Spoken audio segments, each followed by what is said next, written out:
तो next news ये है कि यूपीएससी ने फाइनली जो आईएएस प्रोबेशनर थी, आईएएस अफसर थी जो प्रोबेशन पर थी, जिनका नाम पूजा खेटकर है, जो हाल फिलहाल काफी ज्यादा न्यूज में बनी हुई है nationally as well as internationally, इनका कैंडिडेचर अब कैंसिल कर दिया है। साथ ही साथ इनको परमानेंटली डिबार्ड कर दिया है यूपीएससी के future examination as well as selection से।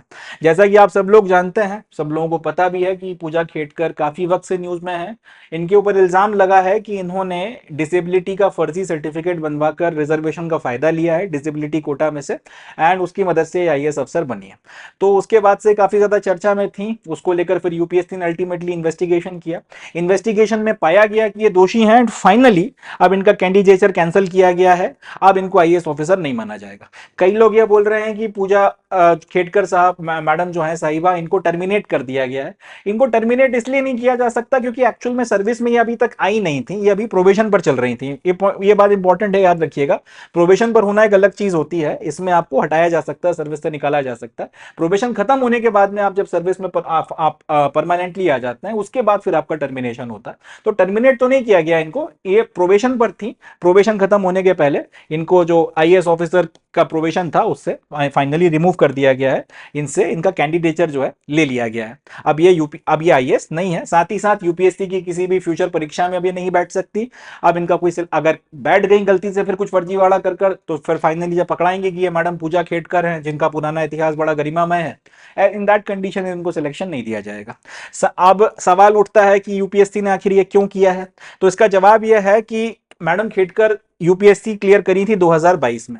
2022 के सिविल सर्विसेज एग्जामिनेशंस के जो रूल्स थे, पूरी जांच के बाद में सिविल यूपीएससी ने ये बोला है कि ये बेसिकली उन रूल्स के कॉन्ट्रावेंशन में थी, उन रूल्स के अगेंस्ट में जाकर काम कर रही थी, और उसके बेसिस पर ये पूरा जो आपका सर्टिफिकेट वगैरह बनवाना और उसके बाद जो सारा का सारा फ्रॉड किया गया है। बेसिकली आपने इस एग्जामिनेशन को जिस साल दिया था 2022 में, उसके रूल्स एंड रेगुलेशंस के साथ आपने जो है खिलवाड़ किया, तो उसके कॉन्ट्रावेंशन के बेसिस पर आपका कैंडिडेचर कैंसिल किया जा रहा है। क्योंकि आप प्रोबेशन पर हैं तो टर्मिनेट आप होंगी नहीं, बट आप आउट ऑफ द सर्विस हैं, आप कभी एग्जामिनेशन यूपीएससी का भी जिंदगी में दे नहीं सकती। तो थैंक यू वेरी मच, घर जाइए। ये इनकी कहानी हो गई है। इसके बाद अब ये जो फेक सर्टिफिकेट्स इन्होंने दिए थे, और उसके बाद फिर एक पूरा का पूरा सोशल मीडिया के ऊपर एक बवाल हो गया, एंड लोगों ने फिर कई सारे ऐसे दूसरे भी जो आपके आईएएस ऑफिसर्स हैं, कई तो सर्विस करके इनफैक्ट इस्तीफा दे चुके हैं, और दूसरे जो आपके फील्ड्स हैं उनमें हाथ पैर मार रहे हैं हाल फिलहाल। कई सारे अभी नौकरी कर रहे हैं। कई सारे लोगों के जो हैं फिर सर्टिफिकेट्स वगैरह पे सवाल उठा दिए गए। काफी सारे जो हैं प्रश्न चिन्ह वगैरह काफी सारों के सिलेक्शन पर लग गए। तो ये पूरा का पूरा आपका जो ये false certificate submission by candidates का पूरा मसला उठा था। और उसमें भी स्पेसिफिकली पूजा खेटकर की अगर बात की जाए तो इन्होंने एक तो ओबीसी का सर्टिफिकेट लगाया था, प्लस ये जो पर्सन विद बेंचमार्क डिसेबिलिटी का जो फर्जी सर्टिफिकेट लगाया था। इस सब के ऊपर यूपीएससी ने बयान ये जारी किया है कि भैया ना तो हमारे पास में मैंडेट है, और ना हमारे पास में इस तरीके के मींस हैं कि हम एक एक आदमी के सर्टिफिकेट की जेन्युइननेस चेक कर सकें।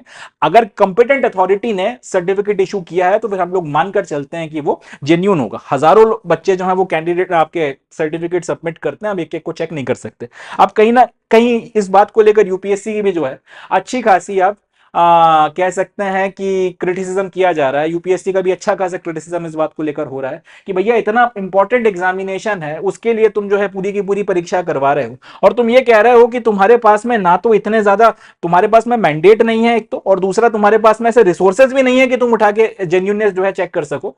तो इस बात को लेकर यूपीएससी का वैसे तो खैर काफी ज्यादा क्रिटिसिज्म हो रहा है। आपके पास में इसकी व्यवस्था होनी चाहिए, कुछ ना कुछ ये लोग आगे करेंगे भी, बट हाल फिलहाल इनका कहना यह है कि इस पर्टिकुलर रीजन के चलते हम मैडम खेटकर के द्वारा जो ये फ्रॉड किया गया था इसको हम लोग नहीं जो है पकड़ पाए, या फिर ये एक पर्टिकुलर रीजन है जिसके चलते हम इसको पकड़ नहीं पाए, क्योंकि हमारे पास ना तो रिसोर्सेज हैं और ना हमारे पास में इसका अधिकार है कि हम लोग सर्टिफिकेट की जेन्युइननेस चेक करें।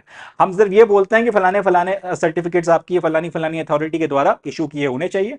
अगर उस अथॉरिटी ने इशू किया तो फिर हम उसको सही मानकर चलते हैं। ये यूपीएससी वालों का इस पर्टिकुलर मसले पर कहना है।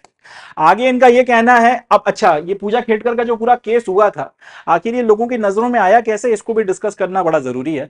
इससे एक बहुत इंपॉर्टेंट शिक्षा मिलती है, और वो शिक्षा मैं डिस्कस करने के बाद आपको बताऊंगा। जुलाई के महीने में मैडम खेटकर पुणे में असिस्टेंट कलेक्टर के तौर पर पोस्टेड थी। ट्रेनिंग पीरियड में अभी ये हैं, प्रोबेशन पे चल रही थी, असिस्टेंट कलेक्टर के तौर पर ये पोस्टेड थी। यहां से इनको उठाकर वाशिम ट्रांसफर किया गया था। उसकी वजह यह थी कि एक सीनियर अफसर ने इनके खिलाफ कंप्लेंट करी थी कि मैडम अपनी पावर्स का बड़ा गलत इस्तेमाल कर रही हैं। इनके ऊपर यह इल्जाम लगा था कि ये स्पेशल प्रिविलेजेस मांग रही थी, जैसे कि इनको खुद का एक सेपरेट ऑफिस चाहिए था, इनकी खुद की एक सेपरेट कार चाहिए थी, खुद का एक अपना सेपरेट घर चाहिए था और खुद का अपना एक सेपरेट स्टाफ चाहिए था, जिसके लिए हाल फिलहाल इंटाइटल्ड नहीं थी। जब तक आप प्रोबेशन पर हो तब तक आपको ये सारी चीजें नहीं मिलती, प्रोबेशन काट लेती हैं, उसके बाद में सारी चीजें इनको वैसे भी मिल जानी थी, मगर बर्दाश्त नहीं हुआ, इन्होंने उठा के बवाल काट दिया। बवाल काटने का नतीजा ये निकला, फिर कुछ आपकी फोटोग्राफ्स वगैरह इन्होंने अल्टीमेटली सोशल मीडिया पे पोस्ट करी, ऑडी चला रही थी ऑडी वगैरह की, वहां से लोगों ने फिर जो है खोदना शुरू किया और उस सारे खोदने के नतीजे में फिर इतना बड़ा स्कैम निकल कर आ गया।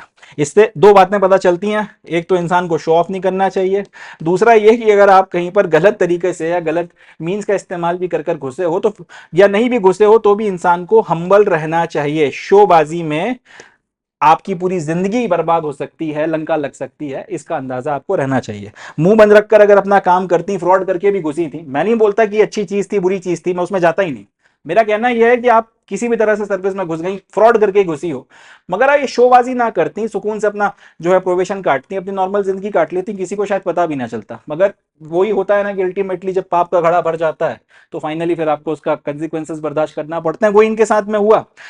शोबाजी करना, जो चीजें आपको एंटाइटलमेंट नहीं है वो मांगना, एक से दूसरी जगह ट्रांसफर हो रही है, सोशल मीडिया पे दिखावा करना है, अल्टीमेटली फंसना ही था और वही हुआ। तो दो बातें, एक तो भैया जो चीज आप डिजर्व नहीं करते हो, नॉन डिजर्विंग तरीकों से उनके लिए हाथ पैर मत मारो, क्योंकि जब वो छिनते हैं तो फिर वो ना सिर्फ वो छिनते हैं, वो साथ में आपकी इज्जत, सेल्फ रिस्पेक्ट, समाज में आपकी सोशल स्टैंडिंग सब ले जाते हैं। अब इनका, इनकी प्लस इनके परिवार की क्या इज्जत रह गई है। दूसरी चीज ये कि आदमी को हम्बल होना चाहिए।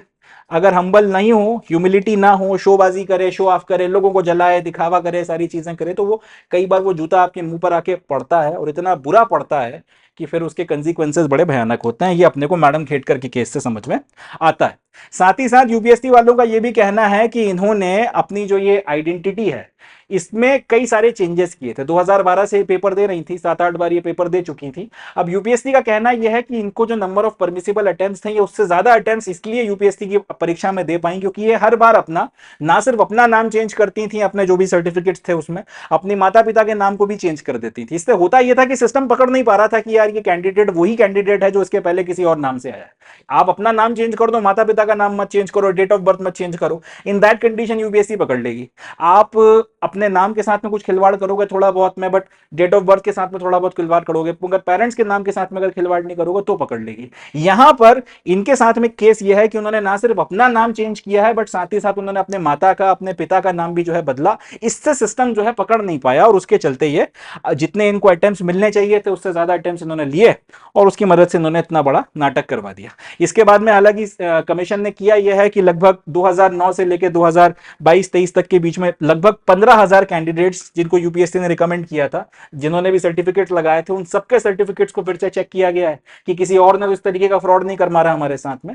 अल्टीमेटली पता यह चला कि उसमें सिर्फ मैडम खेड़कर ही जो है वो एकमात्र ऐसा अनमोल रतन थी जिन्होंने ये वायलेशन किया था। किसी और के दिमाग में यह महान युति नहीं आई थी, किसी और के दिमाग में यह महान कह सकते हैं आइडिया नहीं आया था। अब एक बात और, यहां पे कई लोग ये भी कह रहे हैं कि खुद ये अपना दिमाग नहीं लगा सकती, हो सकता है कोई सिस्टम के अंदर से इसकी मदद कर रहा है। एक अच्छी खासी संभावना, मैं इनकार नहीं करता इस बात से, बट जिस बारे में अपने पास में एविडेंस नहीं है उस पर अपन कुछ कह नहीं सकते।